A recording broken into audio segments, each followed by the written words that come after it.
కాంగ్రెస్ పుస్తకావిష్కరణ సపోర్ట్ చేసిన మీ అందరికీ హృదయపూర్వకంగా తెలియజేస్తూ, కామ్రేడ్ మాల్యాద్రి గారు ఇండియాలో ఏంటి అనే పుస్తకానికి చాలా ఎంతో కృషి ఉన్నదనే విషయం చాలా మంది కూడా అర్థం చేసుకున్నారు. ఎందుకంటే సుదీర్ఘంగా 25-26 సంవత్సరాల నుంచి కృషి ఫలితంగానే ఇది రావడం కూడా జరిగింది. ఎందుకంటే కమ్యూనిస్ట్ పార్టీలో విప్లవోద్యమ పార్టీలలో కుల సమస్యని తీసుకురావడం అనేది చాలా సాహసంగా తీసుకొచ్చింది కామ్రేడ్ మాల్యాద్రి వీరన్న. ఆ వీరన్న యొక్క ఆలోచనతోనే నేను మాల్యాద్రి మొదటి నుంచి కూడా ఆ పార్టీలో పనిచేసుకుంటూ వచ్చిన వాళ్ళు. అతను మొదటి నుంచి కూడా రాయటంలో, ఆలోచించడంలో, అయితే మాట్లాడటంలో చాలా నిర్భయంగా ఉన్న వ్యక్తి. ఆ వ్యక్తే ఈరోజు ఈ పుస్తకం తీసుకురావడం అనేది, అంటే జనరల్ గా పుస్తకాలు తీసుకురావడం, ఇష్యూ బేసిక్ గా తీసుకురావడం అనేది వేరు. సిద్ధాంతపరమైన విషయాన్ని ఒక చర్చగా ముందు తీసుకురావడం అనేది ఒక అంశం. కాబట్టి ఈ యొక్క పుస్తకం అనేది 100 సంవత్సరాలు కమ్యూనిస్ట్ ఉద్యమం కానీ, RSS 100 సంవత్సరాలు అయింది, అంబేద్కర్ పార్టీకి సంబంధించిన వాళ్ళకి 100 సంవత్సరాలు అయింది. కానీ మరి 3 పాయంగా ఉన్న వాళ్ళు కూడా 100 సంవత్సరాలు అవుతున్నప్పటికీ మరి ఈనాడు RSS ఆధిపత్యంలో కొనసాగుతున్న పరిస్థితి మనందరికీ తెలుసు. మరి మిగతా వాళ్ళు ఎందుకు అంబేద్కర్ కానీ మాకు కమ్యూనిస్టులు కానీ ఎందుకు రాలేకపోతున్నారు అనే దానికి కూడా మనం లోతుగానే మనం అర్థం చేసుకోవాల్సిన అవసరం కూడా ఉంది. అంటే ఇది 100 సంవత్సరాల సందర్భంగా తీసుకొచ్చిన పుస్తకం కానప్పటికీ ఈ సందర్భంగా ఇది వచ్చింది కాబట్టి దీని కూడా ఇంకా లోతుగా కమ్యూనిస్టులు అనుకున్న వారు, విప్లవోద్యమంలో పనిచేస్తున్న వారు కూడా లోతుగానే అర్థం చేసుకోవాల్సిన అవసరం ఉంది.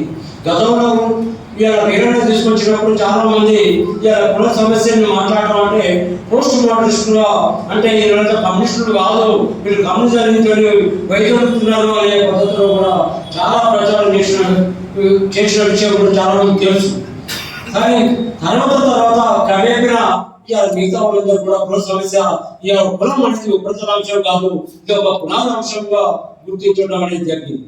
పునాది అంశంగా గుర్తించడం అంటేనే దానికి వ్యతిరేకంగా పోరాటం చేయడమే. ఇవాళ మనం వర్గ పోరాటం చేయడం అంటే వర్గం ఉండాలని మనం పోరాటం చేయట్లేదు.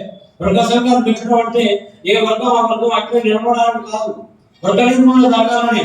అదే పద్ధతిలో కులం గురించి మాట్లాడటం అంటే కులం గురించి మాట్లాడటం అంటే చాలా మంది అనుకుంటున్నారు కులాన్ని ఇంకా పటిష్టం చేయడానికి ఉపయోగపడుతుంది తప్ప ఈ కుల నిర్మాణ వైపు ఎట్లా పయనిస్తుంది అనే పద్ధతిలో మాట్లాడతాం. వాస్తవానికి మరి చాలా అప్పర్ క్యాస్ట్ సంబంధించిన కుల సంఘాలు దాదాపు 60-70 ఏళ్ళ నుంచి 100 సంవత్సరాల నుంచి కూడా ఉన్న సంఘాలు ఉన్నాయి. కానీ కింది స్థాయిలో భవిష్యత్తు లేదా దళితులకు సంబంధించిన కుల సంఘాలే 20-30 సంవత్సరాల నుంచే వచ్చినాయి. మరి ఇన్ని రోజుల నుంచి ఆ సంఘాలు పెట్టినప్పుడు అది బలపడిందా లేదా బలహీనపడిందా? అదేవిధంగా ఈ సంఘాలు కూడా పెట్టడం కూడా అంటే అణచివేత పడ్డవాళ్ళు, వ్యవస్థకు గురి కాబడ్డవాళ్ళు వాళ్ళ సంఘాలు పెట్టడం వల్ల వాళ్ళకు ప్రయోజనం జరుగుతుందా, వాళ్ళకి నష్టం జరుగుతుందా అనే పద్ధతులు కూడా ఆలోచించవలసిన అవసరం కూడా ఉంది. అంటే ఎవరైతే సంఘం పెట్టడం అంటే ఆ సంఘాల నుంచి వాళ్ళు ఒక అభివృద్ధి వైపు నడవడం కోసమే సంఘాలు పెట్టేది. కానీ పార్టీలు పెట్టేది కూడా ఆ పద్ధతిలో నడతాం. కానీ మరి ఎన్ని పార్టీలు ఉన్న తర్వాత అన్ని పార్టీలలో కూడా ఇంకా పార్టీలు ఎక్కువ అవుతున్నాయి. అంటే పార్టీలు పెట్టినా ఇవాళ సంఘాలు పెట్టినా ఆ సంఘాలు నిర్మాణమే కాదు, ఆ సంఘాలు నిర్మూలన జరగాల్సిందే. అదే అంతిమంగా ఒక కమ్యూనిజం వైపు పోవటం అంటేనే ఆ పద్ధతులు మనం ప్రయత్నించడమే.